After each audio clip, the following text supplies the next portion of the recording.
xibaar yu wér te wóor ca tàng tàng ba abonnez-vous pour ngeen di mën di jot suñuy vidéo. Diaz yëkkati na ko loolu kay wax yaakaar ni naa ku ko rafetlu catholique yu Sénégal da nga nekk ci danañ leneen lijjanti le président Ousmane Sonko tout au début xeex ngi leen premier logique ministre bi bu mu Sénégal di nekkoon ci xeex la nekk ba tey loolu nag kàddu la yu ci la nekk ba tey irresponsable te état amul kenn ku nga xamante ni mën na toog fii ñëw naan président Ousmane Sonko di nga ko dégg ci xaalis di nga ko dégg ci lii na mu nekkee woon impôt et domaine noonu la nekkee woon assemblée nationale nekkee ko maire Ziguinchor noonu la nekkee tey premier ministre du Sénégal taxawaay boobu la taxaw su am nañu fi régime yu fi jaar yii mosuñ ko def te dañ daan génnee ay milliards ak ay milliards de distribué kenn daawul xam fan lay jógee dëgg la wala du dëgg kon nag lii gis nga yenn commentaire yi man sax maa ci dul dugg liñ def ñun dafa leer naa ñu teg suñu kañot xaalis bi kenn du ne xaalis bi fu mu jógee amul kenn mënul wax ne xaalis bi xaw ma fan la jógee ñëpp xam nañ xaalis bi fu mu jógee ci les militants et les sympathisants de Pastef ci la génn moom lañ fas yéenee battre campagne gagné ko nag incha allah rabbi c'est la première fois parti au pouvoir di organiser li nga xam ne nag moom moo di giga meeting gisuñu ci ki nga xam ne nag moom moo di président de la république loolu rupture lañ ko mën a woowee wala lan lañ ko mën a woowee ci parti politique boo xam ne moom moo nekk au pouvoir ba pare di def li nga xam ne nag moom moo di giga meeting te président teewu fa. bien sûr que rupture la xam nga da ngay séparer les activités du parti et les activités de l'État da nga leen séparer ñun Pastef ci loolu la ñuy dox tey bu tombé woon tey ji président Ousmane Sonko amul jot yi tey état taxaw leer te moo nekk priorité da koy batale na fa ñu ko dem ndax am na ñu ko fi batale ñu mën a taxawaayam bien que c'est le leader du parti da ko fa naan ñu ko dem doxi président de la république ñëpp xam nañ ne c'est l'ex-secrétaire général du parti ñëpp xam nañ ne dafa saf ci Pastef sàpp waaye nag instant bi nekkatul le président Bassirou Diomaye Faye nekkatul Bassirou Diomaye Faye bu secrétaire général du parti Pastef nekkatu ko dégg nga loolu moo tax mu ne askan bi ñoo ma fal yitey askan bi laay doxee Birame Souleye Diop c'est le secrétaire c'est l'administrateur du parti mais xëy na lañ ko dénk yitteel na ko yitteel goo xamante ni parti bi ñor na ko de waaye mu ne nag peuple bi ak parti bi duma leen boole mu dem doxee le ministre de la santé noonu le ministre de l'environnement noonu ak yeneen ministre yi nga xamante ni ñëpp xëy na gis nañ ne kat seen yitte yi mu war a njëkk yëpp mooy askan bi ñu dem ànd ak le président de la république dem doxale askan bi seen yitte parti bi moom mu bàyyi ñi nga xam ne am nañ jotu doxal nañ ko te démb incha allah gis nañ ni bien que ñoom nekk ñu fi ñu amoon solo lañ fi woon foofu mais seen ay yeneen camarades yi nga xamante ni jàmbaar lañ comme ñoom taxaw nañ kii bi démb cérémonie bi ba li ci war a am yëpp am na ci ni ki démb cérémonie bi fi nga xam ne Ousmane Sonko tijjee na fa muy ci ñi nga xam ne jot nañoo ñàkk seen bakkan ci li nga xam ne moom moo di xeex bi ba yegsi ba tax ngeen yegsi fi nga xam ne ci ngeen yegsi ci jamono bi nga xam ne nag leen ci opposition bi ñi ngi wax ne ñi nga xam ne ñoom ñoo di gouvernement bi dañoo wan ginnaaw li nga xam ne nag moom moo di ñu jot a ñàkk seen bakkan kenn lijjantiwul seen i mbir ñu gis ki nga xam ne moom moo di Ousmane Sonko ak premier ministre bi nga xam ne moom la daal di doon wax ci mbir moo ni ne fàttewu leen waaye itam danañu tijji li nga xam ne nag moom moo di ay enquête lan ngay yëkk ginnaaw bi nga xamee ne nag opposition bi ñu ngay wax loole ñoom. waaw opposition bi moom dañoo nekk di opposé wu waaye comme li may wax rek booy opposé wu tamit da nga koy teg ci ay principe sooy démentir nit da ngay indi ay arguments yu solide yaakaar naa président Ousmane Sonko moom li ko gën a yitteel martyr yi ci lañ bokk man de rare nañu toog réunion bureau politique te moom tudd leen waaw heure boo toogee dina la fàttali martyr yi ñooñu lu ko marqué la ñu ko marqué la nag enquête boobu nag ay na nag justice moom du ñëw lu ne nii rek mu étalé ci mbedd mi ne nii lu ne nii mu étalé ci mbedd mi waaye un bon jour viendra ñëpp dinañ xam nente ni martyr yooyu bien que paquet bi de mënatuñ ko dellu si waaye les responsables incha allah rabbi sanction am ci yëpp am ci ñoom yëpp dinañ ko def mais responsable yooyu pour ngeen jot ci ñoom ku ci mel ni ñi nga xam ne ñoom ñoo di Macky Sall ñi ngi wax ne responsabilité bi yëpp moo ngi ci kawam ay Antoine Diome ñeneen ak ñeneen ñi fi nekkoon mais est-ce que dina yomb ngeen jot ci ñoom ndax ñoom haute cour de justice moo leen war a àtte est-ce que yéen am ngeen yaakaar ne pencum ndawi réew mi da ngeen fa am loolu booy war a mën a taxawal lii déjà rek gis nga enquête bi gis nga am na ñu jot a jàpp. xam nga am na mais ñu DG jot a yeeg yooyu.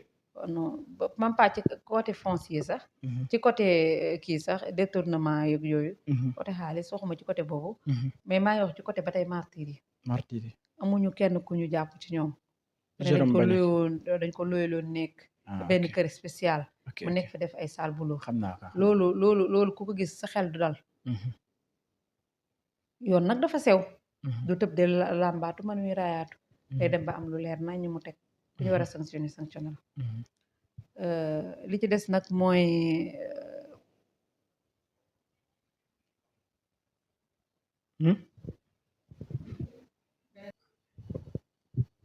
waaw li ci des nag mooy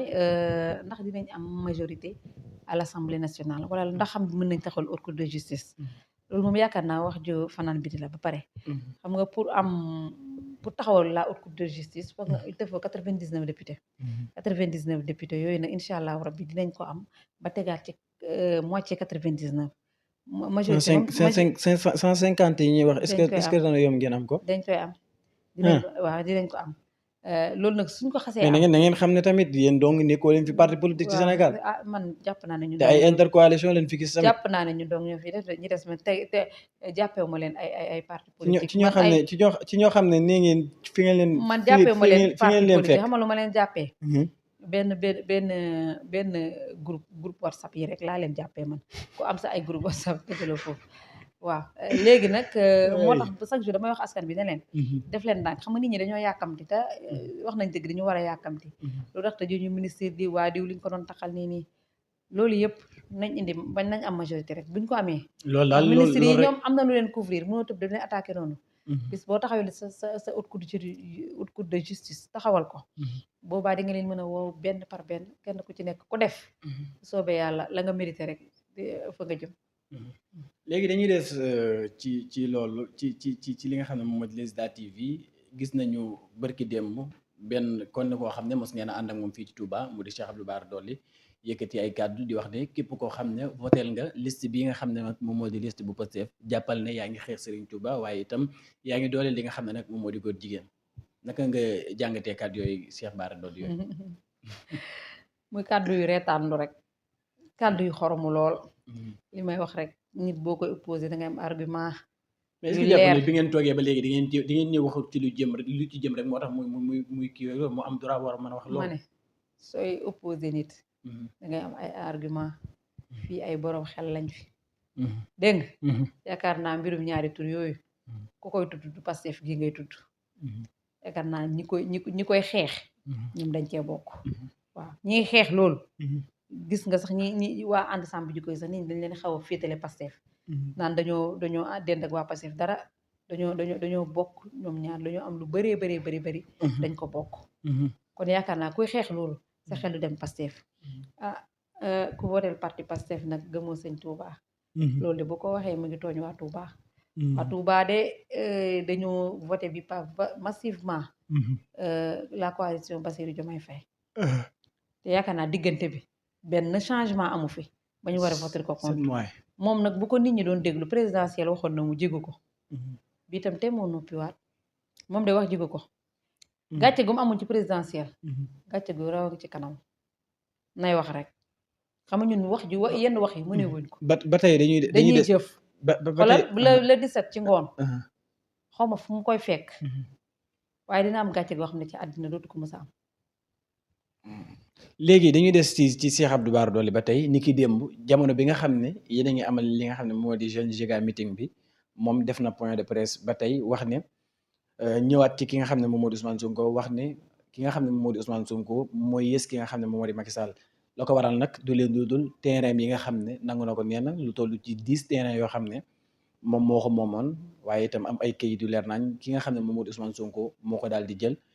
kon nag ci côté bi mu waxee ne Macky Sall moo ko tane Macky Sall ñett terrain la ko jëlal kii di Ousmane Sonko jëlal ko lu toll ci fukki terrain te defal na ko lu ne moom Cheikh Abdou Bara Dolly kon loolu point de presse def ma yëguma ko woon sax lii la waxate waaw leen de xamal naa la ko toujours may wax ne premier ministre président moom taluñu règlement de compte kenn fii de terrain bu fi valable boo amul ci yoon dinañ ko nangu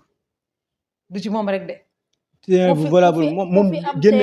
ay këyitam yëpp teg ci terrain ci table këyit yomb nañ koo fi gis ñu nangu terrain dafa présenté. nee na yii boo xoolee état moo ko signé. waaw ma ne. waaw état signé la terrain. taxul sa terrain bii. jaar yoon. ci naka ci loo xam ne état moo xool ba mu neex ko moom ma ne ak ay état am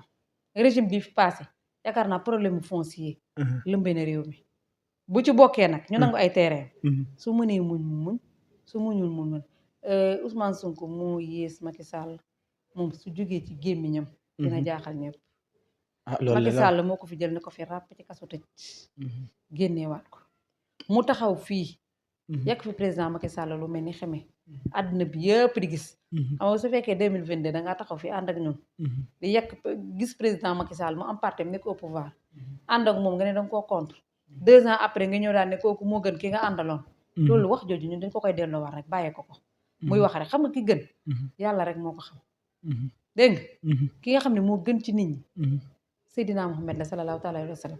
doomu àdduna wi nag ku ci gën sa morom. yàlla rek moo ko xam. mais yàlla nag àddina bi mu ngi fi ay nit ñu am xel.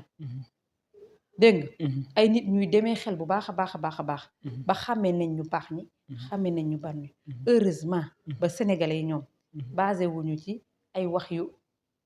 nit di wax ab noonu. jëmale ko ci Ousmane Sonko. déedéet ay basé wuñu ci loolu sénégalais yi ñoom dañuy xool. ki nga xam ne moo gën ci ñoom. ànd ak moom wax yooyu mu wax. ñun dañ ko koy delloowaat. dégg nga Ousmane Sonko Macky Sall ko gën ak yooyu. delloowaat nañ ko. dégg nga moom delloowaat nañ ko na jël wax jooju moo xam fu mu ko jëmale mu jëm ko. amuñu nag sax jotam. waaye daal ku fi am terrain boo xam ne amee woo ko ci yoon. nga naan état ma ko signalé diw ma ko signalé. bis expert bi ñu ko soobee ba xam ne sa terrain bii jaarut yoon amu ci yoon wala terrain bi fi mu war a nekku fa. bu soobee yàlla sanction na tegu ci yow. boo la neexee nag nga yor sa micro point de presse. conférence de presse. woote meeting. wala ngay takk rajo di wër ci mbedd Sénégal loola neex nga def ko. justice moom. rafut bougé wut moytuwul te doxul ci ay sentiment waaw.